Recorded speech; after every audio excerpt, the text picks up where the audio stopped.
The lake never gave back what it took. But that summer, it started giving things back anyway. The town of Millhaven had been underwater for 60 years. Nobody talked about it much anymore. It was just the lake, now wide, dark, and perfectly still, sitting at the edge of the pine forest like a giant mirror that reflected the sky but never quite looked right.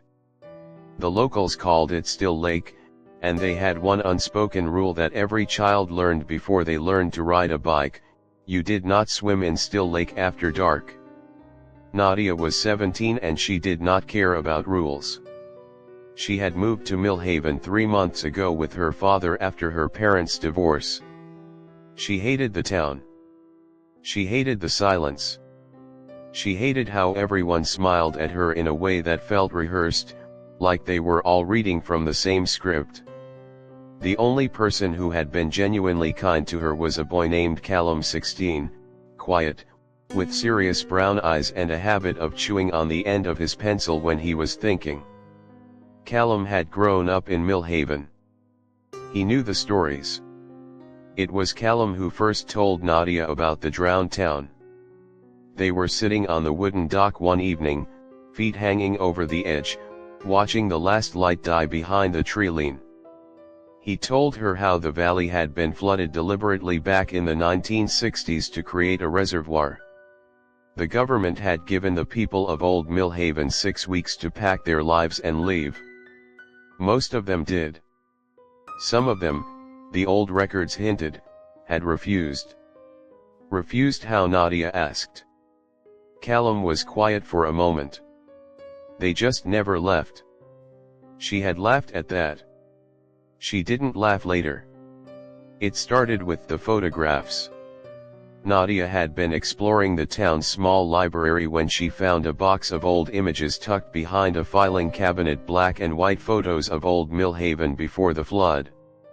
A church with a tall steeple. A row of shops along a cobblestone street. A school with children standing in neat lines outside. She almost put the box back. Then she noticed something that made her stomach drop. In the background of almost every photograph, standing just at the edge of the frame, was a figure. The same figure. Tall, very thin, wearing a long dark coat. No face visible. Just a shape. Standing still. Watching. She brought the photos to Callum the next morning. He studied each one carefully. He did not look surprised, which bothered her more than anything.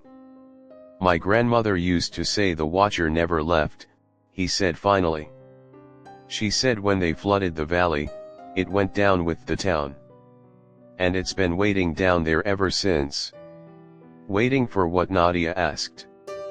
Callum set the photograph down. "For someone to call it back up." That night, Nadia couldn't sleep. She lay in bed listening to the distant sound of the lake. Millhaven was so quiet at night that you could actually hear it, a faint lapping sound, like slow breathing. She told herself it was normal. Water moved. Lakes shifted, it meant nothing. Then she heard something else. A knock. Not at her door. From below her window. She lived on the first floor. Below her window was the garden. She told herself it was an animal. A deer, maybe. She pulled her blanket tighter and stared at the ceiling. The knocking came again. 3 slow, deliberate knocks, the kind a person makes, not an animal. She sat up. She told herself she would not look. Then she looked. Standing in the garden, barely visible in the darkness, was a shape. Tall. Thin. A long dark coat hanging perfectly still even though the wind was moving the trees around it. She could not see a face. Just the shape. Just the stillness. She stepped back from the window so fast she knocked her lamp off the nightstand. By the time she looked again, the garden was empty. The next morning, she found wet footprints on the grass, leading to her window. Then stopping. No prints leading away. If this story is already crawling under your skin, you are not alone. Hit that like button, share it with someone brave enough to read it after dark, and subscribe so you never miss a story. The lake has more secrets. And the next one is far worse. Callum believed her immediately. That scared her more than anything else. When she showed him the photos she took of the footprints on her phone, his face went the color of old paper. He sat down heavily on her porch steps and stared at the ground for a long time. "We need to talk to my grandmother," he said. His grandmother, Rosa, was 81 years old and lived in a small house on the far edge of town, close enough to the lake that you could see the water from her kitchen window. She was a small, sharp-eyed woman who made strong tea and did not waste words. When Callum explained what Nadia had seen, Rosa did not react with disbelief. She simply set down her cup and looked at Nadia with an expression that was worse than fear. It was pity. "You touched something in that library," Rosa said. It was not a question. "The photographs," Nadia admitted. Rosa closed her eyes briefly. "Those were sealed away for a reason. The watcher is tied to the memory of the town. As long as the images stayed locked away, it stayed down below. Dormant." She opened her eyes. "You woke it up." "How do I put it back?" Nadia asked. Rosa was quiet for a very long time. Outside, the lake glittered in the pale morning light. "You have to return what belongs to the water," Rosa said finally. "The photographs go back. But that's not enough now. It has already walked on dry ground. It has already seen your face." She folded her hands on the table. "It will not simply go back because you ask it to." That night, Nadia and Callum made a plan. It was not a good plan. They both knew that. But it was the only one they had. They would go to the lake at midnight, take the photographs, and drop them into the water at the exact point above where the old church had stood, which according to the old maps Callum had found was roughly the center of the lake. Rosa had told them that the church had been the heart of Old Millhaven. If anything could draw the watcher back down, it was returning its own image to that point. What Rosa had not told them, what she could not bring herself to say, was what she had seen as a child, the night the valley was flooded.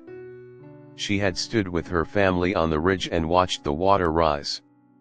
And in the last moment before the church steeple disappeared below the surface, she had seen the figure standing in the church doorway. Not running. Not afraid. Just watching the water come. Like it had been expecting this. Like it had arranged it. She poured her cold tea down the sink and prayed the children would be careful. The lake was absolutely still when they arrived. Nadia carried the photographs in a waterproof bag. Callum carried the small rowboat he had borrowed from his uncle's shed. They launched it without speaking. The oars barely made a sound. The water was black beneath them and the sky above was thick with clouds, no stars visible, no moon. They navigated by the small torch clipped to the bow. They found the center of the lake by compass. Callum stopped rowing. They sat in silence for a moment. Then Nadia opened the bag. She dropped the first photograph into the water. It floated for a moment, the image of the church facing upward, and then it was pulled under. Fast. Too fast, like something below had taken it. She looked at Callum. He nodded. She dropped the second. Same thing. Then the third. She dropped them one by one and watched them disappear until the bag was empty. Then the boat stopped moving. Not gradually. Instantly. as if something beneath them had placed two enormous hands flat against the hull and simply held it. The water around the boat began to change. Small shapes rose to the surface, the tops of structures, barely visible, just inches below the water line. A rooftop.